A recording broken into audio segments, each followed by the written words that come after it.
dore ibintu bizatuma ukundwa muri sosiyete hirya no hino aho uba. Gukundwa biraryoha pe, gukundwa biraryoha, biranezeza. Noneho ku basenga, iyo Imana ikubwiye ngo ndagukunda mwana wanjye, umva icyo gihe wumva ibibazo byose birangiye, wumva imihangayiko yose irangiye, ipfa kuba yarakubwiye iryo jambo. Tugiye kureba ibintu bitatu byonyine uzaba ufite ukamenya yuko sosiyete igukunda. Noneho waba utanabifite ukareba uburyo ubigira, kuko ni ibintu byoroshye. Ukareba uburyo nawe wabigira kugira ngo ukundwe. Urukundo mvuga hano ntabwo ari urw'umuhungu n'umukobwa, ni uguhera ku mwana mutoya kugeza umuntu ashaje. Kuko icyo gihe urwo rugendo rwose ikiremwa muntu cyangwa se umuntu aryoherwa n'urukundo no gukundwa. Umuntu umwereka urukundo baba inshuti y'akadasohoka. Ibyo bintu rero ni ibihe? Ikintu cya mbere kizatuma ukundwa, niba ugifite cyangwa se uzakora kugira ngo ukundwe niba utagifite, ni ukuba karume.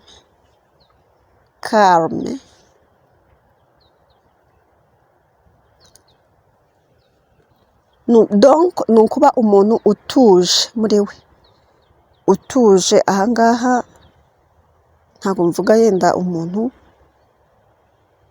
uri timide, mbega wa muntu utuza kubera ko afite ubwoba, ahubwo ni umuntu utuje muri we, wifitemo kuvuga makeya. Noneho nkongeraho n'akantu, umuntu ukunze kwitarura abandi, karume edisita. Umuntu ukunze kuba atuje kandi akitarura abandi. Icyo kintu iyo ugifite, abantu bakwiyumvamo bakagukunda. Uwumva atari byo hanyuma waze muri komenti pe. Ariko icyo nzi cyo, umuntu utuje udakunze kuba mu bintu byose mu bigara aho hirya no hino, aho bavugisha induru arahari, aho barwanya arahari, aho basinze arahari, aho batongana arahari. Oya, ahangaha ndababwira wa muntu utuje muri we kandi uba disita, witarura n'ibitari ngombwa, umenya kuba kure y'ibitari ngombwa. Uwo muntu arakundwa cyane. Reka turebe noneho ikindi cya kabiri kizatuma ukundwa. Noneho cyo kiraryoshye cyane, kiraryoshye. Ikintu cya kabiri rero kizatuma ukundwa ni ukwambara neza. Kwambara neza, utwenda dusa neza. Aha ntabwo mvuga imyenda ihenze, ni ukwambara neza. Umwenda daboro usa neza. Icya kabiri, umwenda uri kuri taye, umwenda ukwegereye uri kuri taye.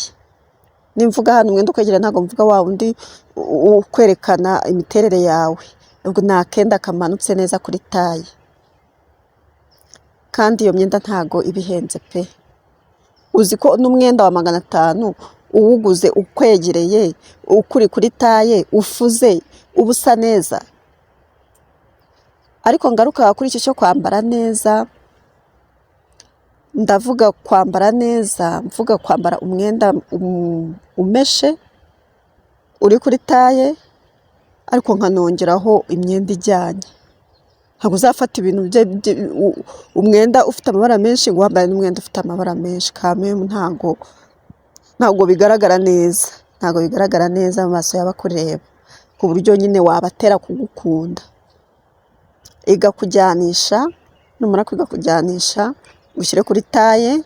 Numara gushyira kuri taye, wambara umwenda usa neza umeshe. Icyo gihe abantu uzaba uberewe, kameme bazagukunda, uzabempoza kugukunda. pe uzabempoza kugukunda utabahamagaye. Tukiri mu byo kwambara neza, birumvikana n'umusatsi, niba uri umusore yogosheshe neza, niba uri umukobwa yogosheshe neza, niba usuka usuke ibisuku bigendanye n'umutwe wawe uko uteye. Ibyo bintu bizaba byiza cyane, ugaragare mu maso y'abantu usa neza.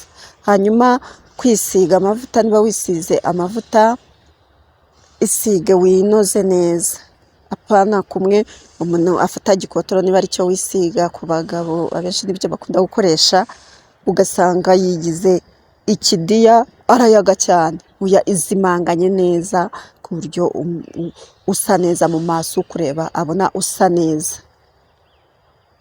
Hanyuma niba ufite uburyo bwo kugura agaparufe, witere ku buryo rwose uwo wegereye umuhumurira neza, umuhumurira neza. Ukora isuku mu kwaha kugira ngo ibyuya bidatuma uwo wegereye akwitaza. Si ngombwa n'ayo maparufe, ushobora rwose no kwikoraho isuku ku mubiri. Iyo amavuta yawe wahisemo wumva guhumuriye neza, ukayisiga ukasa neza nta byuya byivanzemo. Icyo gihe uzegerera azifuza yuko umuguma hafi kugira yumve impumuro ikuriho. Gusa neza, ingingo ya kabiri, kwambara neza rwose ndumva biri gusona neza. Noneho turebe ingingo ya gatatu, ariyo ya nyuma izatuma abantu bagukunda, ugira igikundiro. Ibi ndabibutsa ko navugaga ugukundwa biri rusange, atari bimwe by'umuhungu n'umukobwa, ni ugukundwa bya rusange. Ni ukuba, iyo ngingo ya gatatu ni ukuba bize. Kuba bize ni gute rero? Ni uguhuga. Niba uri mu rugo kugira mu tuntu dutandukanye, ukicara aho ngo ujye kuri telefone, wicara aho uhagarare n'abaturanyi, waramutse umeze ute, amakuru bimeze gutya na gutya, ego ko se kanaka byagenze. Oya, ba bize ko ntago wabura ikiguhuza akamemu nk'umuntu mukuru. Aha ndi kuvuga ku bantu yenda bakuru, ntago wabura ikintu kiguhuza. Bityo n'umugabo wawe azagukunda niba uri umumama wubatse, kuko nuhuga ibyo byose ntago uzaba uri gukora ubusa. Hari ibintu uzaba uri gukora kwitaho by'ingenzi. Burya iyo ushagaraye udahuze wicaye ubusa, uje wese arakubona. Uza wese nakubona azakubwira ibyo ashatse, agusabe ibyo ashatse. Ariko nuba bize, ibizakubona bizaba ari iby'ingenzi n'ubundi kuko wabaye bize. Twige kuba bize, abantu bazadukunda kuko tutazaba tugaragara mu bigare ibyo ari byo byose. Tube bize.